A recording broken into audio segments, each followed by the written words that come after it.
maybe somebody in New York can make this happen. Yeah. In any event, if anybody has any questions or comments, we can How discussion. many? Please. But yeah, no, easy. They just had a lot of questions, but I'm gonna make one and then you continue.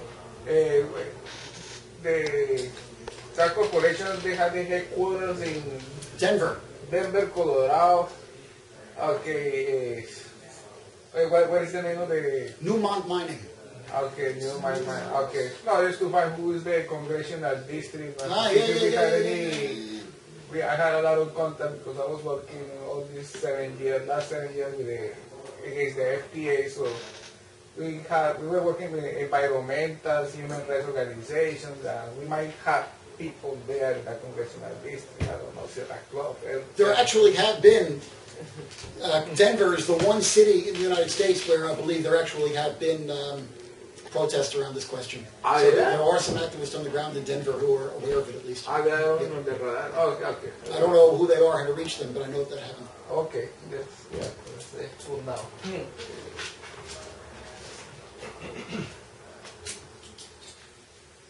Hamas.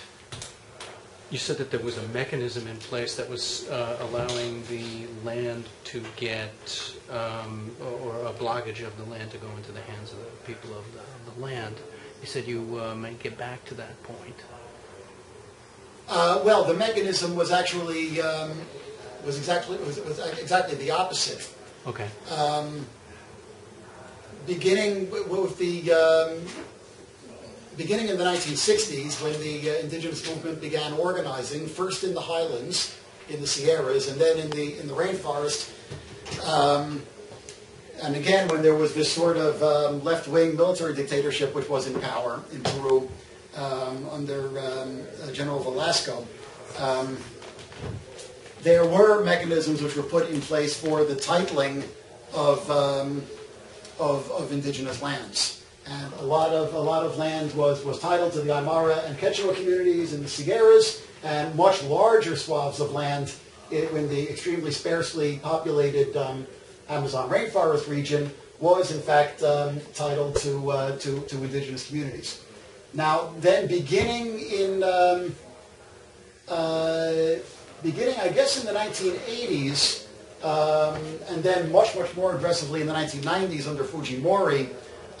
They began to reverse this progress, and they began encouraging first allowing and then encouraging the privatization of lands which had been entitled to indigenous communities. And then in 2008, in preparation for the FTA taking effect, the Peruvian Congress voted to give President Garcia these special powers to sign legislative decrees where they would have the force of law, but they don't actually have to be voted on by Congress. Congress voted to delegate the power to the president to merely issue decrees which would have force of law.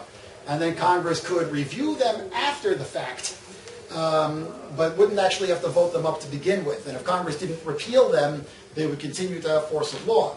And these legislative decrees did, in regard to this question, in regard to the question of lands which are titled to indigenous communities, did two things. One, very similar to what the reforms in Mexico before NAFTA did,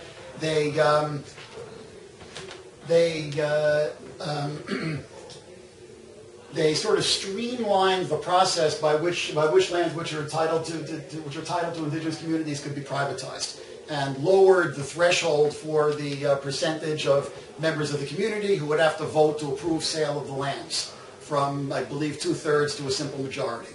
That's one thing.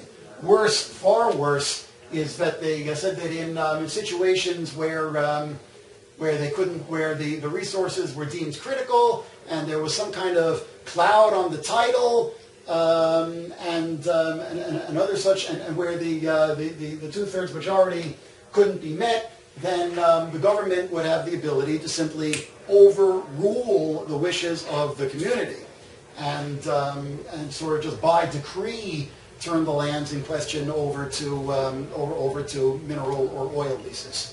So that was overturned. That was overturned, fortunately.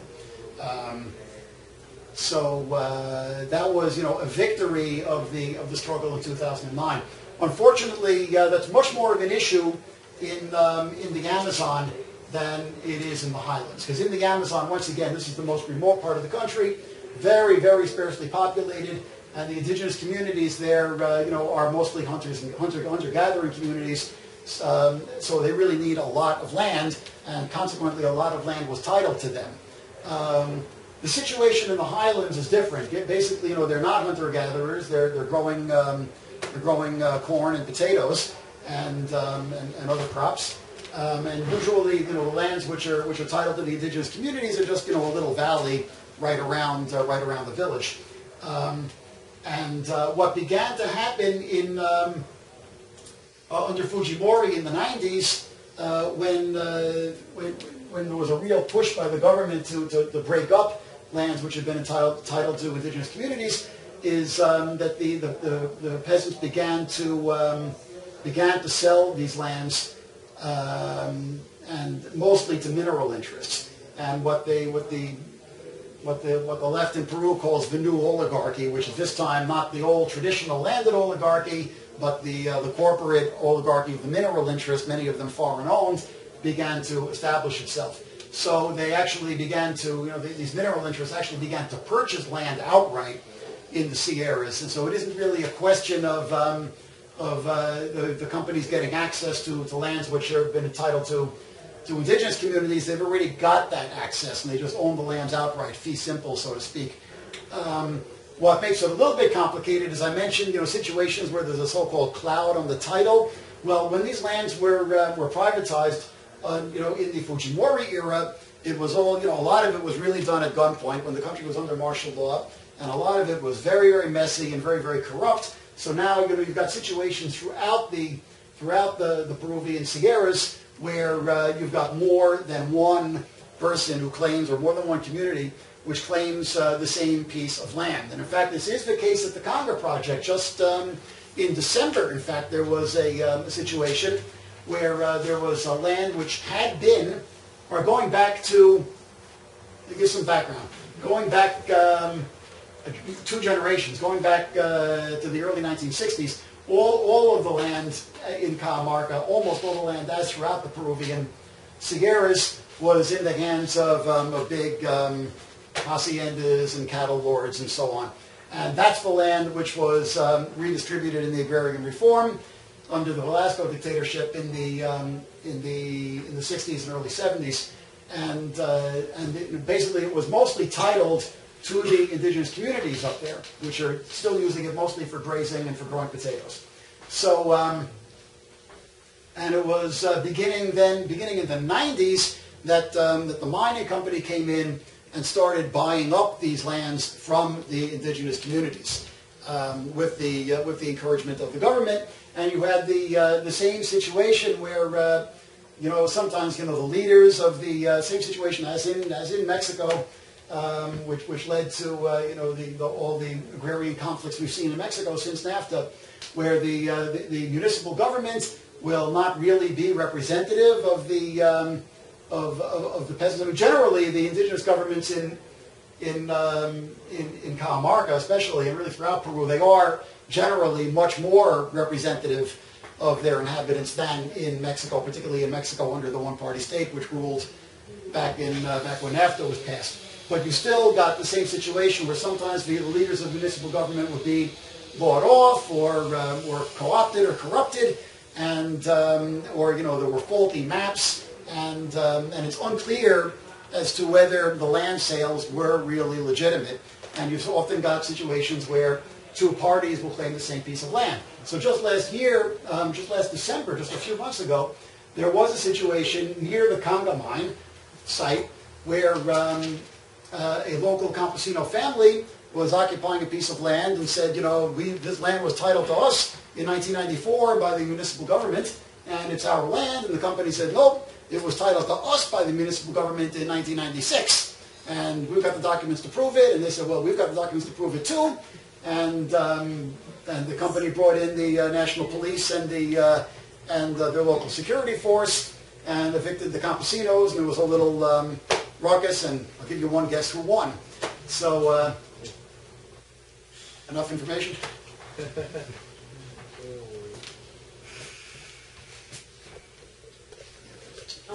Can you say something about the current state of relations between the different groups in different parts of Peru?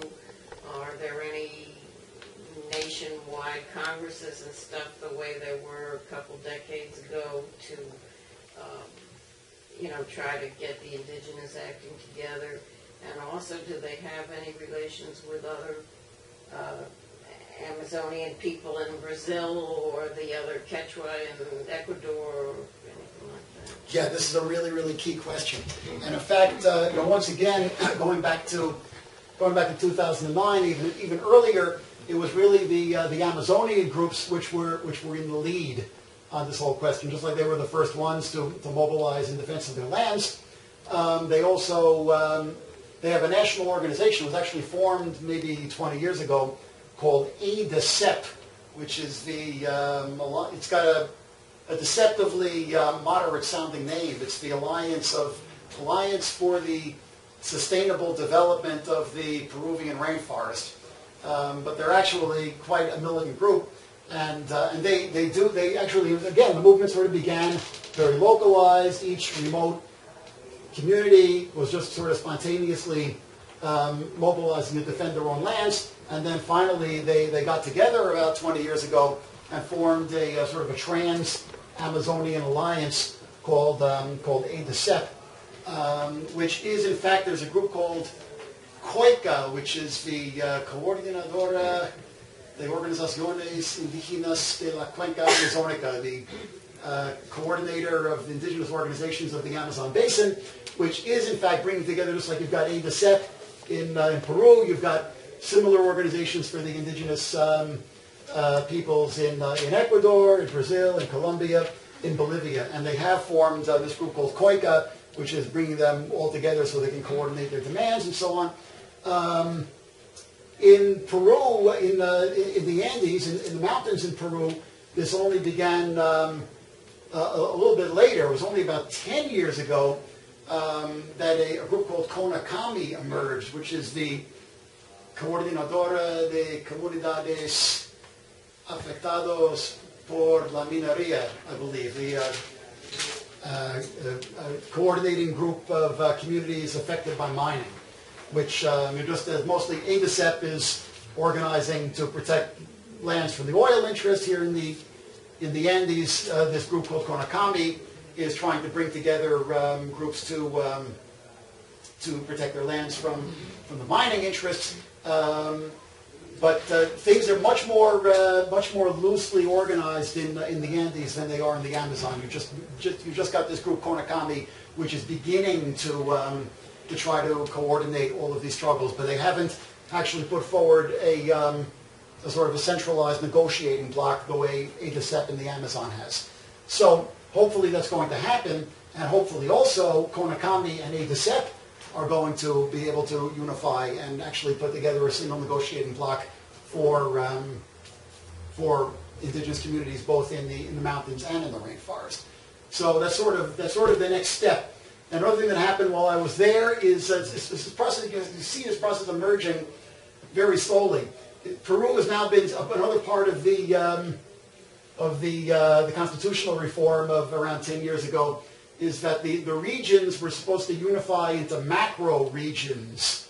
And while I was in Cajamarca, there was a macro regional assembly, which was called, which for the northern macro region, which brought together leaders of the popular movements, and in the case of Cajamarca, from the regional government, because the Cajamarca regional government is very much to the left, from the regions of Cajamarca, Amazonas, Piura, and Lambayeque, and La Libertad. So this part of the country right here, where they agreed to coordinate their struggles, and there are the one at Conga is the one which is really in the spotlight at the moment.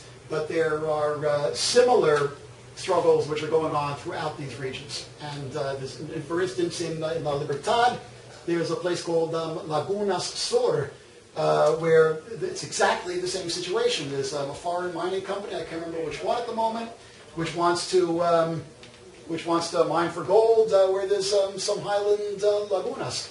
So La Libertad could be the next one for the lines to really be harshly drawn the way they are in Cajamarca. And again, the regional president of Cajamarca, Gregorio Santos, is very much talking about trying to coordinate with the other regional presidents in Peru who lean to the left and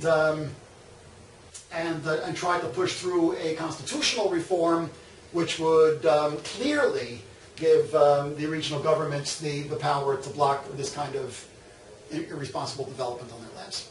So maybe that's kind of. No, so I don't know if you had any chance and time to check what was the coverage of the national media about this issue. I don't know. The opinion makers in general, I don't know. Well, the newspapers in Lima, which are really the national newspapers, are notoriously bad. You've got several, you must have 20 daily scandal sheets, which are like the equivalent of the New York Post, which have got reactionary politics, and they just put the latest horrific, ugly crime on the front cover to try to move newspapers. And they've been horrible, needless to say. Then you've got the two biggest and most respectable papers are La República and El Comercio.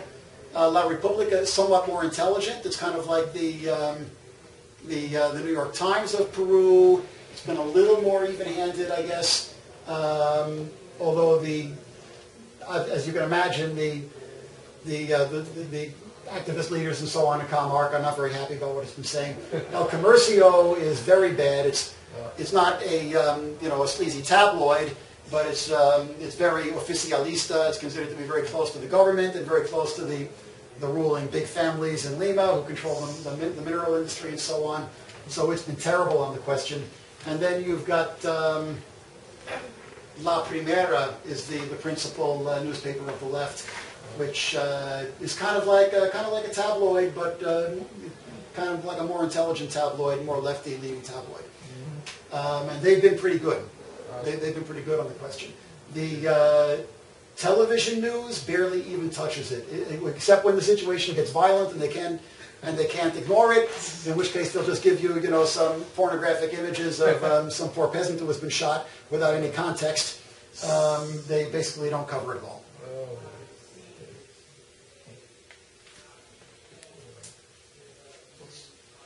One, two. What about appealing to the UN or International Criminal Court? That's feasible. There is a case, in fact, which has been brought by the regional government against the CIDH, the Inter-American Court of Human Rights, both over the violence which has taken place, the state repression which has taken place in Cajamarca, and over protection of their natural resources. So it's going to be interesting to see if the CIDH, which is an OAS body, is going to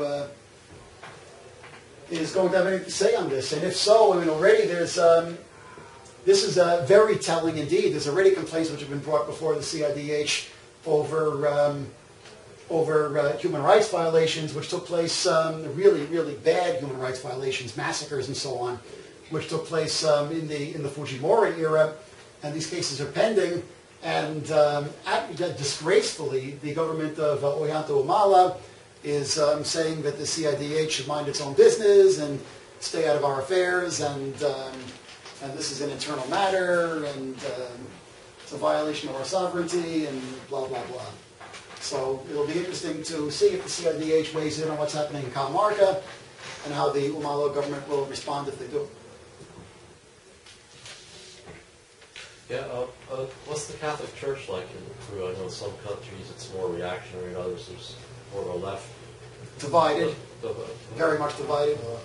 The Archbishop in Lima, Cipriano, if I have his name right, is very, very reactionary, very close to Fujimori, mixed up with Opus Dei, and just the worst of the worst. In Catamarca, it's very interesting. You've got two churches on either side of the main square. You've got the official cathedral, and you've got the Iglesia de San Marcos, the priest of the Iglesia de San Marcos is Father Marco Arana, who was one of the big leaders of the movement. It's interesting. He started out brokering the negotiations between the mining company back when there were negotiations and the movement. For instance, during the protest beginning in 2004 that saved several kilish that I mentioned earlier. But now that the mining company has proved intransigent and is trying to expand operations, he's become much more. He's taken much more of a radical, uncompromising stance, and now he's a leader along with the leaders of the Rondas Campesinas and along with the regional president Gregorio Santos. He's actually become a leader of the protest movement. So, and that's really the church that everybody goes to. Everybody goes to his church for mass, not only on Sundays but every day. And he's really looked up to as a hero and a leader and somebody who's standing up for the people. And the official cathedral, I never even saw it open on Sundays. I mean, I was only there for 2 weeks, but I never even saw it open on Sundays. So his church is really seems to be the church of the people in Catamarca, so to speak. What is his name? Marco Arana. And the name of his he's got a political organization called Tierra y Libertad. Yeah. Do you know when your progressive article is going to be month? I am hoping against hope that it'll be out within about a month. But like I say, I'm trying to petition for more words. This is a whole other conversation. If you get me started, I'll never shut up about it. The way that media, particularly print media, have really been dumbed down and eviscerated over the past 10 years or so. 10 years ago, I could have gotten 5,000 words in the Progressive. Now they're only giving me 2. I'm hoping that I can petition for at least another 1,000, get it up to 3. But like I say, the journalism I just handed in yesterday is 8,500 words. And I've got to somehow get it down to 2, and if I'm lucky, maybe 3,000 words.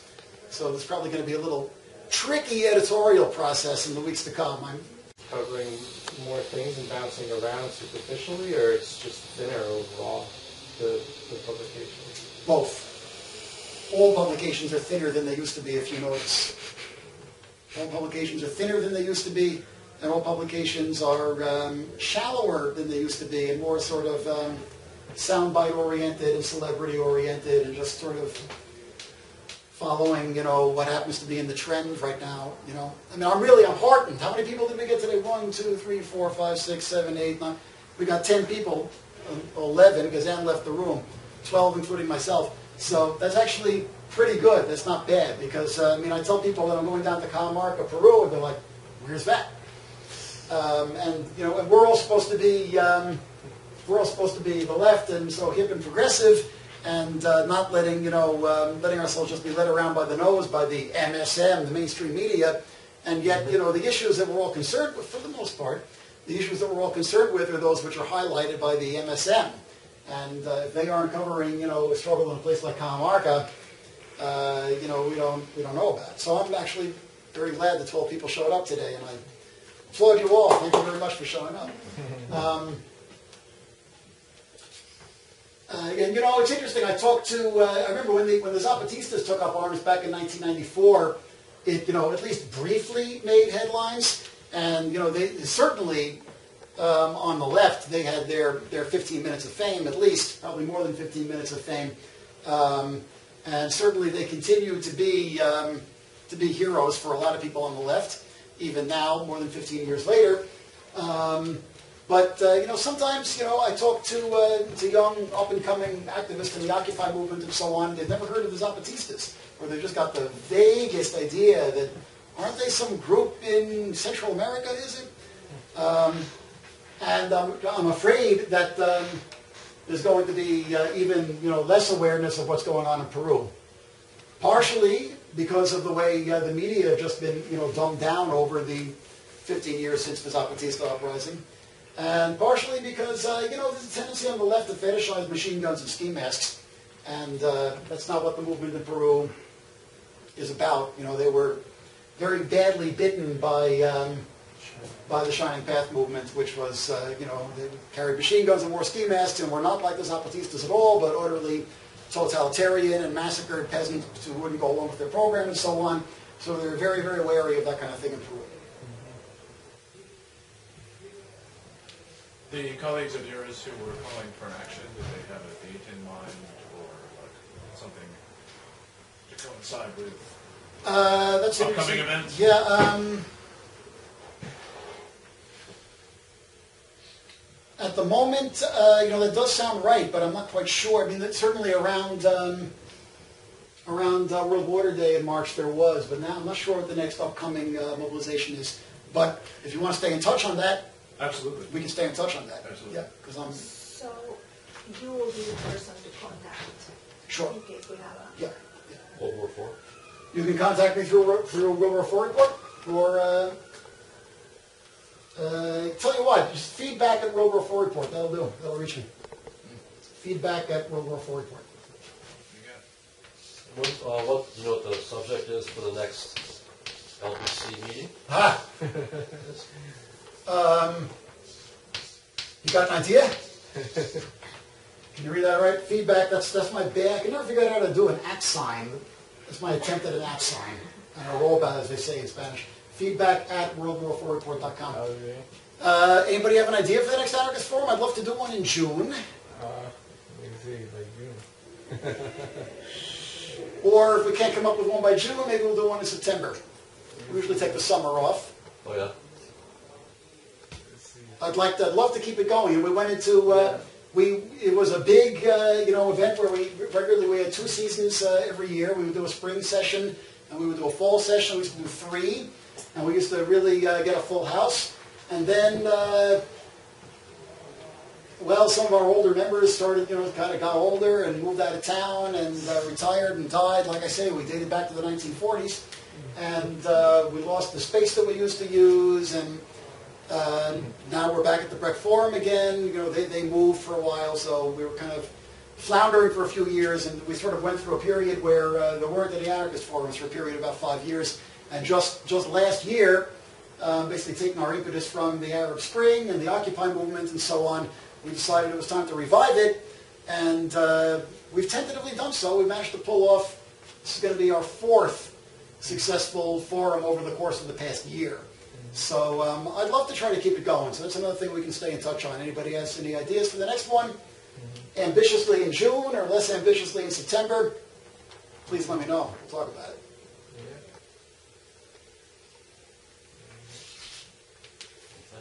Have you been thinking about the possible embassy demonstration that you scanned any part of the Occupy movement for something that It would be a natural to coordinate with the Occupy movement.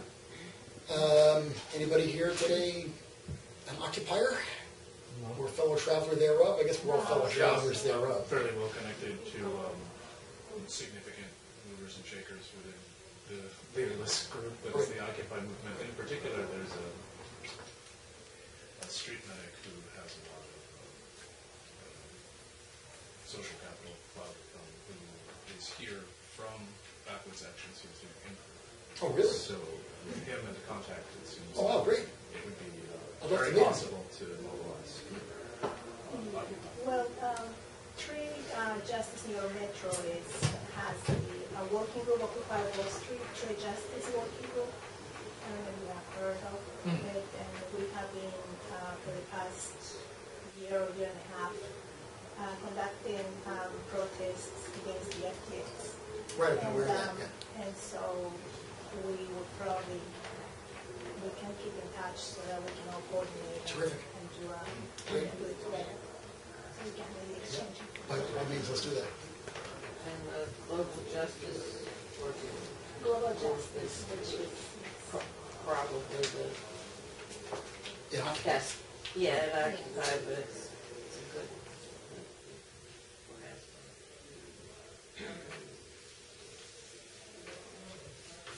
else?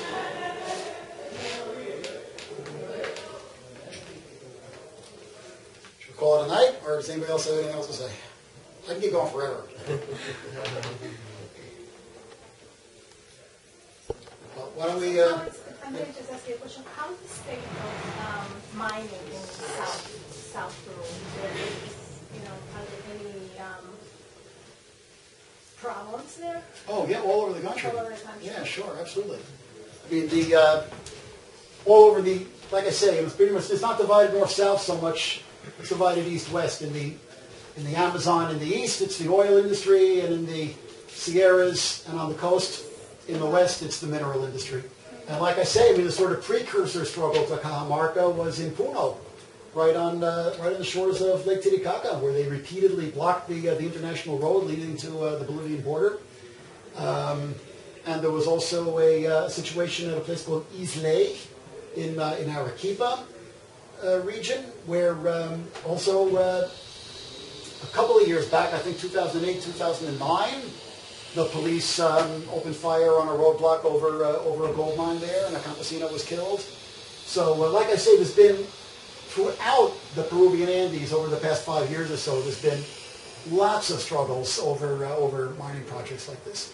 And they've sort of failed to coordinate and put, sort of unify their demands and form a single negotiating bloc with the government the way the movement in the Amazon did. But maybe that's coming. It looks like it might be coming. I just want to add a small comment. I don't know, one of the reasons that there is so a huge exploitation of gold mining all over the world is because the ounce of gold went from the late 90s from $300 to right now it's between $1,600 and $1,700. Yeah. So the reason that people start investing or buying gold is because the gold offers more, I don't know about economy, there's more security than dollar or the euro or the yen. Well, that's always the perception. Exactly, yeah. So with the gold, they have security about that. I don't know, like probably the next step that multinational corporation from Denver, Colorado is going to take is probably, I don't know, depending what is going to be the result. If the Humala is going to allow the exploitation of gold or no, is sue the Peruvian government under the FTA with the United States, where is the investment chapter. The new gold miner, what is the name of the company? Newmont, the one in Colorado? In Colorado, they're going to say we have been invested, I don't know, $30, $40 million here. We already spent that money, so we want to record that money. There is such a case, which is actually pending before some FTA tribunal. Investment chapter. Was it La Oroya? Yeah. This is considered to be Peru's Chernobyl, quote unquote. It's supposed to be like one of the 10 most polluted places on the planet.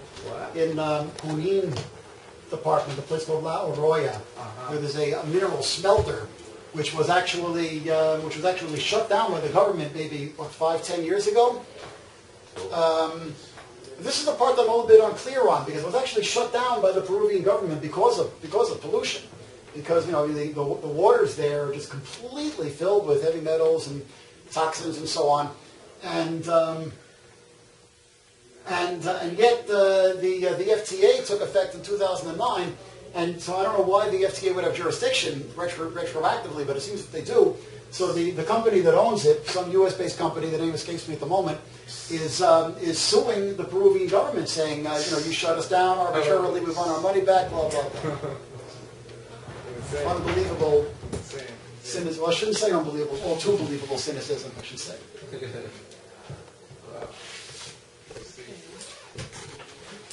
Are people getting antsy? Should we wrap it up? Let's wrap it up. Well, thanks again for coming. Thank you.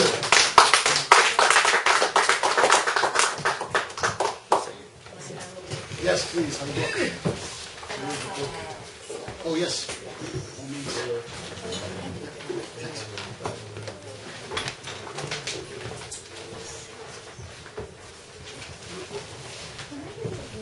Thank